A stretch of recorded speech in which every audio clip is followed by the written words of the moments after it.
영화 같은 아름다운 글의 세계로 같이 들어가 보시죠.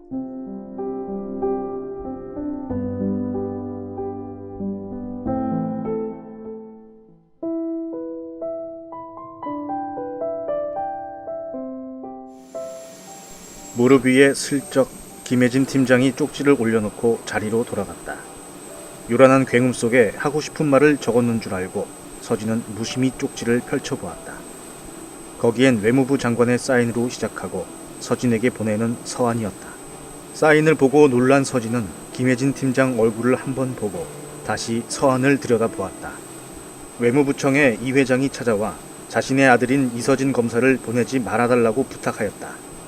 그 내용과 이 출정은 프랑스 당국과 이 비행기에 타고 있는 사람들만 알고 있는 비밀작전이며 언론에도 노출이 안 되어야 한다고 한다. 현장에 가서 현지 경찰이 테러를 진압하는 과정에서 절대적으로 나서지 말아야 한다. 그리고 테러를 진행했던 북한 공작원들 중 사진 속 인물만 검거하여 송환하도록 하는 작전이었다.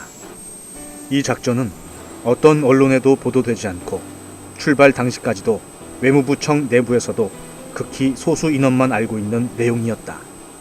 현지 도착해서도 절대 비밀 사항을 지키고 프랑스 주재 한국 대사가 직접 맞이할 것이라고 적혀 있었다. 서진은 서한을 끝까지 읽고 혜진의 얼굴을 한번 올려다보았다. 혜진은 눈을 감고 있었다. 서진은 궁금해졌다. 대체 김혜진은 어디 소속이며 무슨 일을 하는 사람인 것일까? 계속 서진의 주위에서 맴도는 이유는 무엇일까? 하는 궁금증이 들었다. 서진도 잠시 생각을 접고 눈을 감았다. 덜컹거리는 소리와 함께 비행기가 하강을 시작했다. 전용 비행기 천장에는 빨간 전등이 켜졌다. 모든 팀원들은 말없이 좌석 벨트를 조이기 시작했다. 웅 하는 소리와 함께 쿵 하는 진동이 동시에 느껴졌다. 그리고 바퀴가 미끄러지는 소리가 들리더니 이윽고 비행기는 속도를 줄이기 시작했다. 김혜진 팀장의 수신호를 통해 대원들은 준비를 했다. 딱히 장비도 없는데 격식을 차려 팀원들은 수신호에 따랐다. 서진도 일어나 땅을 밟기 위해 걸음을 옮겼다. 꼬리동체 출구가 열리자 서진 검사는 맨 먼저 출구를 향했다. 이윽고 김혜진 팀장과 팀원들이 뒤를 따랐다. 현지 외무부 대사는 인원들을 각 차량에 태워 급히 이동을 했다. 아무도 한마디를 하지 않는다. 김혜진 팀장과 이서진 검사도 피곤한 듯 아무 말 없이 차량에 몸을 맡겼다. 30분쯤 달리자 프랑스 한국 대사관에 도착했다. 대사의 브리핑이 김혜진 팀장과 서진에게 이어졌다. 한참을 듣던 두 사람은 모든 사항을 숙지하고 팀원들에게 걸어가고 있었다. 혜진이 서진에게 말을 걸어왔다. 왜 묻지 않으세요? 뭘? 혜진은 자신에 대해 왜 묻지 않느냐고 말했다. 서진은 잠시 생각하더니 지금은 작전 중이니 작전이 끝나면 그때 이야기하자고 말을 건네곤 팀원들 앞에 섰다. 마련된 장소에서 팀원들은 브리핑을 듣기 위해 앉아 있었다. 서진은 브리핑을 시작했다. 지금부터 브리핑하는 것은 모든 상황이 종료될 때까지, 아니 그 이후에도 절대 비밀로 해야 하며 이는 국가 안보와 직결되는 문제로서 여러분들의 신뢰를 강하게 요구하는 사항입니다. 잠시 멈춘 서진은 팀원들의 반응을 지켜보았다. 다들 동의하십니까? 팀원들은 힘차게 대답을 했다. 서진은 대테러 작전에는 직간접 접촉을 하지 않는다며 사진을 보여주었다. 이 자를 검거 및 한국으로 송환하는 작전이라는 것을 알려주고 우리 교민들은 프랑스 군경이 직접 처리한다라며 브리핑을 하고 무기를 나눠주었다. 서해가 여기 있다고 들었어요. 네, 이 회장님한테 들었어요. 서해는 제 친구인데 제가 구하지를 못하네요. 서진은 혜진을 똑바로 쳐다보며 이야기했다. 서해는 죽은 줄 알았던 제 연인이자 천하에 없는 사장으로 배달은 동생이 되었고 누군가 숨겨놨던 제 핏줄이죠. 서진이 핏대를 올리며 말하자 혜진이도 뒤질세라 큰 소리로 제 사촌입니다. 서진은 앞으로 걸어가다 멈칫하며 돌아보고 김혜진을 쏘아보다가 이내 숨을 크게 들이쉬고 국가 안보가 달렸습니다. 개인 행동은 삼가해주세요. 한마디 보태고 뒤돌아 걸어갔다. 그런 서진을 뒤에서 혜진이 뚫어져라 보다가 어쩔 수 없는 것을 알고 고개를 숙이며 따라갔다.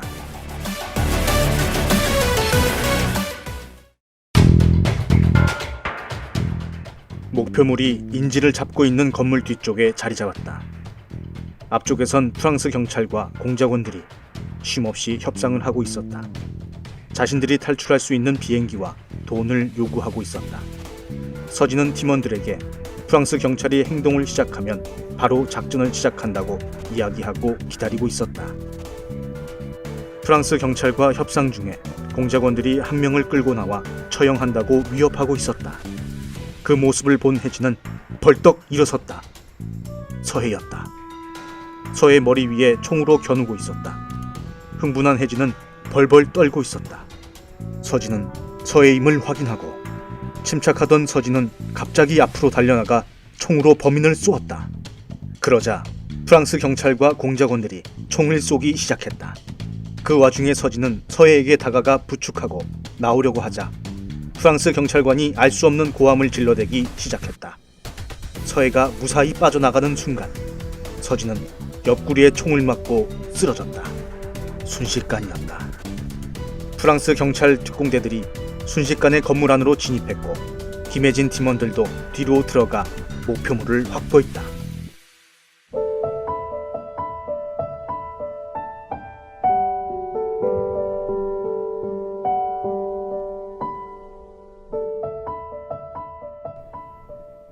몇 시간이 지났을까? 상황을 종료하고 팀원들은 목표물을 전용기에 태워 귀국을 했고 서진은 병실에 누워 있었다.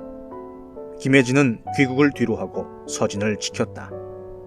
잠시 후 서해가 병실로 찾아왔다. 혜진은 서해를 조용히 맞이했다.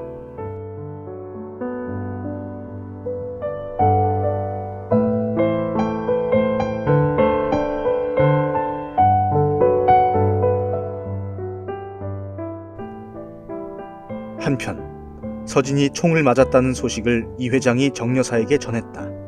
정 여사는 수화기를 들고 부들부들 떨며 말을 못하다 비명을 지르고 뒤로 쓰러졌다. 이 회장은 이상한 느낌이 들어 운전수를 재촉해서 정 여사 집으로 향했다. 집 앞에 도착한 이 회장은 비서장에게 창문을 넘게 하고 집 안으로 들어갔다.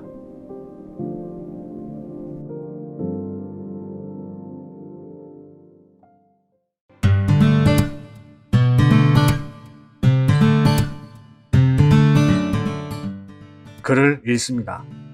세상에 내놓지 못했던 글, 차마 책을 출판하지 못했던 글, 인생을 담은 글, 글을 읽습니다.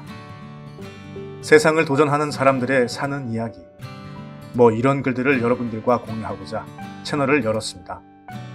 아득하고 먼 시간 속에 있던 가슴속 뭉클해지는 이야기들, 여러분들과 함께 하겠습니다.